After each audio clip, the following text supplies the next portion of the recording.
আসসালামু আলাইকুম ওয়ারাহমাতুল্লাহি ওয়াবারাকাতুহু।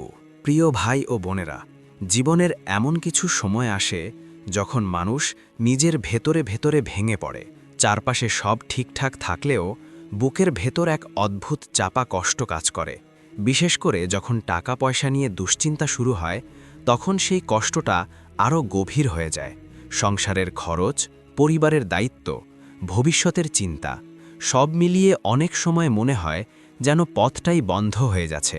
হয়তো অনেকেই আছেন যারা রাতে ঘুমাতে যাওয়ার আগে মনে মনে ভাবেন, হে আল্লাহ, কাল কি হবে?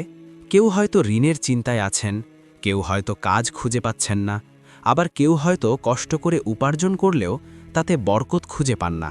কিন্তু প্রিয় ভাই ও বোনেরা, ইসলামের সবচেয়ে বড় শিক্ষা হল আল্লাহ কখনো তার বান্দাকে একা রেখে দেন না। কোরআনে আল্লাহ আমাদের শিখিয়েছেন, মানুষের রিজিকের মালিক তিনি নিজেই। এমন অনেক সময় আছে যখন আমরা ভাবি সব শেষ, অথচ আল্লাহ এমন পথ খুলে দেন যা আমরা কল্পনাও করিনি। তাই হতাশ না হয়ে আল্লাহর দিকে ফিরে আসা, দোয়া করা, ছোট ছোট আমল করা, এগুলোই হতে পারে আমাদের জীবনের পরিবর্তনের সূচনা।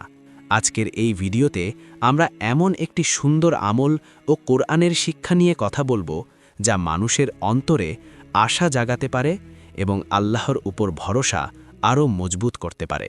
বন্ধুরা, ভিডিও শুরু করার আগে আসুন একসঙ্গে প্রার্থনা করি। হে আল্লাহ, আমাদের ওপর অনেক বেশি বরকতময় রিজিক বর্ষিত কর।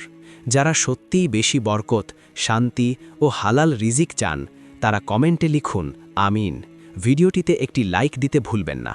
যারা এখনও চ্যানেলটি সাবস্ক্রাইব করেননি, দয়া করে সাবস্ক্রাইব করুন। এই ভিডিওর লাইক টার্গেট 10,000। চলুন আর দেরি না করে শুরু করি। প্রিয় ভাই ও বোনেরা, টাকা মানুষের জীবনের একটি গুরুত্বপূর্ণ বিষয়, কিন্তু ইসলামের দৃষ্টিতে টাকা শুধু একটি উপায়, লক্ষ্য নয়। আমাদের জীবনযাত্রা চালানোর জন্য রিজিক প্রয়োজন, কিন্তু সেই রিজিক যেন হালাল হয়, বরকতময় হয়, এটাই সবচেয়ে গুরুত্বপূর্ণ। অনেক সময় দেখা যায় কেউ অনেক টাকা উপার্জন করেন, কিন্তু তাতে শান্তি নেই। আবার কেউ খুব বেশি না পেলেও তার জীবনে তৃপ্তি থাকে। এর পেছনে সবচেয়ে বড় বিষয় হল আল্লাহর বরকত। আল্লাহ তাআলা কোরআনে বহু জায়গায় আমাদের মনে করিয়ে দিয়েছেন যে রিজিক তিনি দেন। কখনো তিনি পরীক্ষা হিসেবে সংকট দেন, আবার কখনো রহমত হিসেবে প্রশস্ততা দেন। তাই রিজিক কমে গেলে বা দুশ্চিন্তা বাড়লে প্রথমেই আমাদের উচিত নিজের অন্তরের দিকে তাকানো। আমরা কি হালাল পথে উপার্জন করছি? আমরা কি আল্লাহর উপর ভরসা রাখছি? আমরা কি নিয়মিত নামাজ, দোয়া এবং ভালো আমল করার চেষ্টা করছি?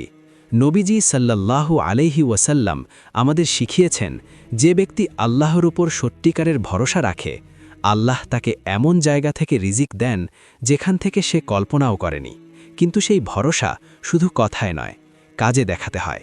ধৈর্য রাখতে হয়, তওবা করতে হয়, অন্যায়ের পথ থেকে দূরে থাকতে হয় এবং আল্লাহর কাছে আন্তরিকভাবে সাহায্য চাইতে হয়।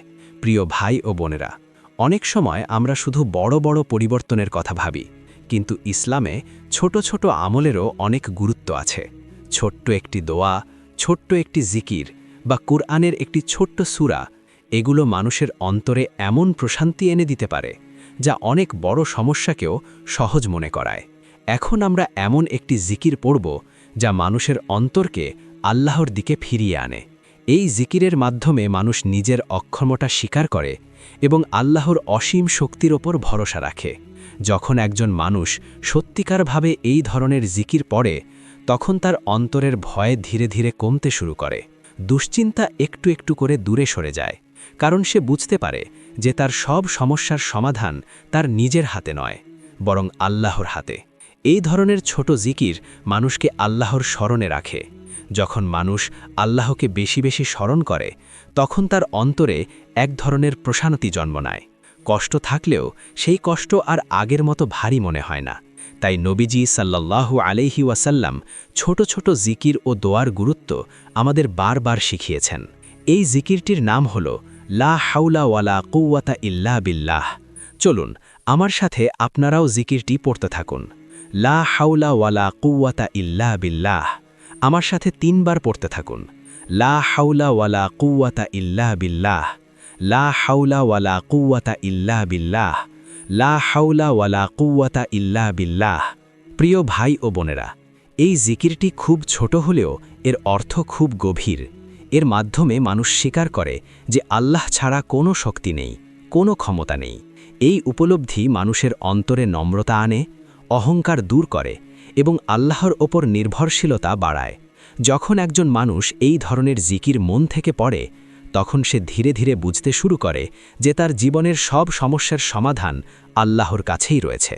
এবার আমরা কোরআনের একটি মহান সূরা সম্পর্কে একটু চিন্তা করব। কোরআনের এমন একটি সূরা আছে যা মানুষকে আল্লাহর অসংখ্য নিয়ামতের কথা মনে করিয়ে দেয়।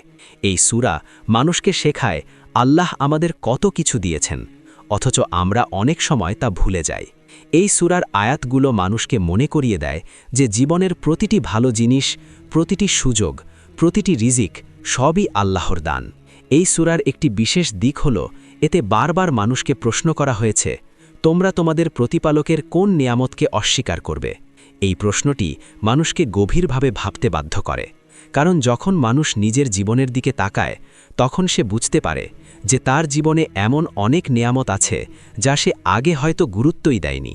যখন মানুষ এই সূরাটি শোনে বা তেলাওয়াত করে, তখন তার অন্তর ধীরে ধীরে নরম হতে থাকে। তার মনে হয় আল্লাহ তাকে এত কিছু দিয়েছেন, তাহলে নিশ্চয়ই আল্লাহ তার কষ্টও জানেন।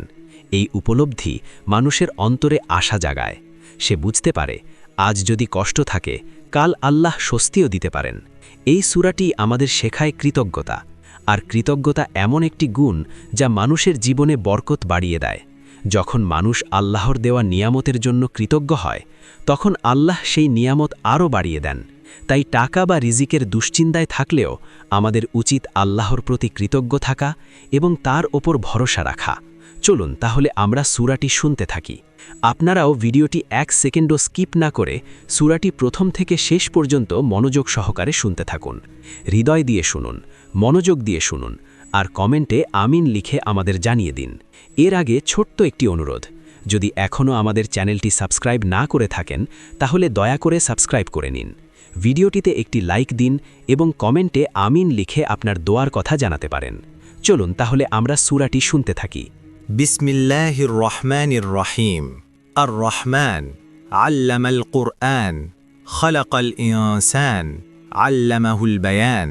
الشمس والقمر بحسبان والنجم والشجر يسجدان والسماء رفعها ووضع الميزان ألا تطغوا في الميزان وأقيموا الوزن بالقسط ولا تخسروا الميزان والأرض وضعها للأنام فيها فاكهة والنخل ذات الأكمام والحب ذو العصف والريحان فبأي آلاء ربكما تكذبان خلق الإنسان من صلصال كالفخار وخلق الجان من مارج من نار فبأي آلاء ربكما تكذبان رب المشرقين ورب المغربين فبأي آلاء ربكما تكذبان مرج البحرين يلتقيان بينهما برزخ لا يبغيان